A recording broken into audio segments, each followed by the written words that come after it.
Hello दोस्तों, मैं एक बार फिर स्वागत करता हूं अपने channel Ranjeet and Saloni best में मेरी कहानी मेरी ज़ुबानी में।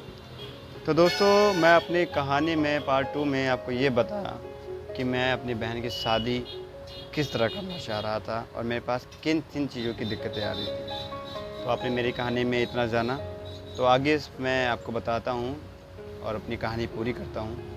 तो मुझे जब पैसों की बहुत ज़रूरत हुई और मुझे हर तरफ से निराशा मिली, तो मुझे ये एहसास हो गया कि इस दुनिया में अपने बाजू में अगर दम है तो हर कोई अपना है। यानी अपने पैर पे पैसे, अपने जेब में पैसे हैं तो हर कोई अपना है, और अपने जेब में पैसे नहीं है तो कोई अपना नहीं। तो आपको मालूम है कि इस दुनिया में गरीब होना ही सबसे बड़ा पाप है। लेकिन दोस्तों, मैं इतना कहना चाहूँगा कि इस भीड़ भरी दुनिया में अगर 100 लोग बुरे हैं तो कुछ लोग अच्छे भी हैं।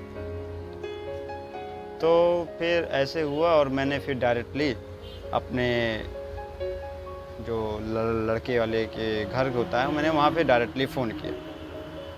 मैंने कहा कि देखिए पापा जी, मैं शादी नहीं कर सकता हूँ और मुझे माफ़ कीजिएगा, मैं बहुत शर्मिंदा हूँ। कह रहे हैं क्यों, क्या हुआ? मैंने कहा कि मुझे कुछ पैसों की ज़रूरत थी जो मुझे अपने सिस्टर की शादी में लगाना था, उसी से मैं आपका सेवा सत्कार और शादी सब कुछ धूमधाम से करने वाला था। लेकिन ऐन मौके पे ऐसा हो गया कि इंसान ने मुझे धोखा दे दिया और मुझे नहीं मिला, क्योंकि मुझे उम्मीद ही उनसे 100% की थी कि वो अपने हैं तो ना नहीं हो सकते, और मैं गलत हो गया। तो मुझे माफ़ कर दीजिए और आप अपना शादी, अपने लड़के की शादी कहीं और करें। तो उन्होंने कहा बेटा ऐसा मत करो, क्योंकि हमारी बदनामी बहुत ज़्यादा हो जाएगी।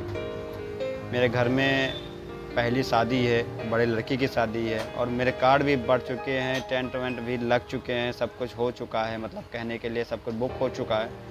और ऐसे मौके पे अगर तुम धोखा दोगे या नहीं करोगे तो बहुत बदनामी होगी। तो कुछ ऐसा शॉर्टकट निकालते हैं कि ना तुम्हारी बदनामी हो और ना मेरी बदनामी हो। तो मैंने कहा ऐसा कौन सा शॉर्टकट है जो आप निकालना चाहेंगे पापा जी?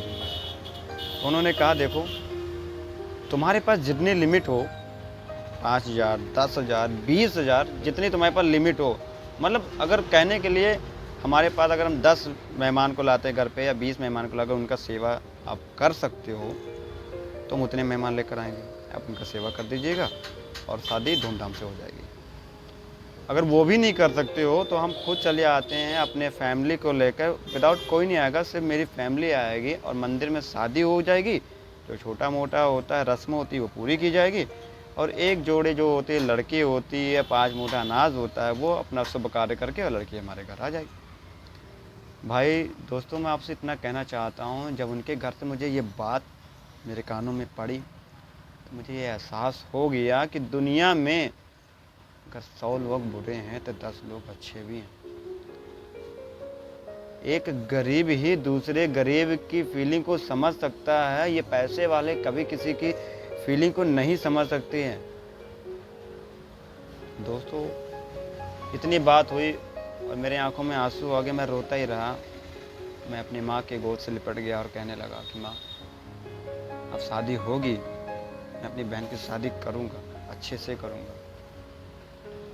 फिर बात हुई और ये बात होने के बाद में ऊपर वाले से दुआ की, माता वैष्णो देवी से हमने आराधना की, माता रानी मेरी बहन की शादी में कोई अड़चन ना आए, सब कुछ अच्छे से अगर हो गया तो मैं आपके दरबार में नंगे पैर आऊँगा और आपके दर्शन करूँगा। माता रानी मेरी सुनी दोस्तों। मैं आपसे कह नहीं सकता हूँ कि उस दिन क्या चमत्कार हो गया मेरी ज़िंदगी में कि जो नहीं सोचा था वो हो गया। मेरे घर में धूमधाम से शादी हुई, लाइट लगे, डीजे लगे, जयमाल हुआ, उसके बाद में विदाई भी अच्छी हुई। जो छोटा मोटा हमारा था, हमारे बजट में था, जो हमारे औकात में था, मैंने उनको दिया लिया, और उसके बाद में इतनी अच्छी शादी हो गई। मैंने खुद नहीं सोचा ये कैसे चमत्कार हो गया। क्योंकि ऐन मौके पर एक शख्स ने मेरी इतनी मदद की दोस्तों कि मैं आपको क्या कहूँ। मेरे हाथों में उन्होंने 60-70 हज़ार रुपये की जो थी गड्डी, मैंने गिना नहीं था, बस 60-70 हज़ार की गड्डी मेरे हाथों में रखी कि ये लो, मैं तुम्हें देता हूँ, जब तुम्हारे पास होगा तब तुम मुझे वो दे देना, अब अपनी बहन की शादी तुम धूमधाम से करो। दोस्तों, अब ये माता रानी का आशीर्वाद था या कोई चमत्कार था या मेरी ज़िंदगी में वो दिन थे जो आने थे और जो आज के थे। बहुत खुश हुआ, अपने धूमधाम से शादी की, बहन की अच्छे से की और सब कुछ खुशी खुशी हो गया। तो दोस्तों, तब जाके मुझे यह एहसास हुआ कि इस दुनिया में किसी को अपना नहीं कह सकते। एक खून का ही रिश्ता ही एक ऐसा मात्र रिश्ता है जिसे हम थोड़ा बहुत समझ सकते हैं, लेकिन मतलब कि भरी दुनिया में तो हम तो किसी का नहीं कह सकते कि कोई अपना है।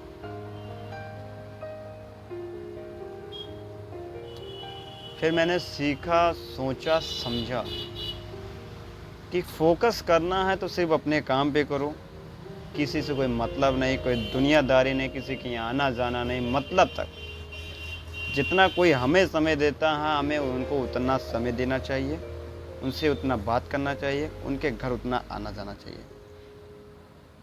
लेकिन दोस्तों, मैं आपसे साफ कह देता हूँ कि हम लोगों का दिल इतना बड़ा है, हम लोग गरीब हैं, लेकिन हम सोचते हैं कि हमारे पास अगर होता तो किसी की आंखों में आंसू आने से पहले उसकी मदद करते। लेकिन भगवान ने हमें ऐसा भी इस मुकाम तक पहुंचा नहीं है।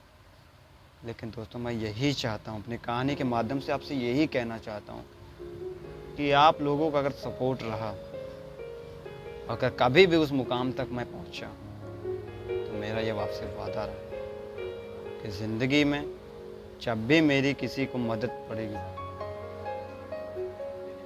ठीक, जब हम जाए तो मैं ज़रूर करूँगा दोस्तों। तो इसी के लिए इतना ही था।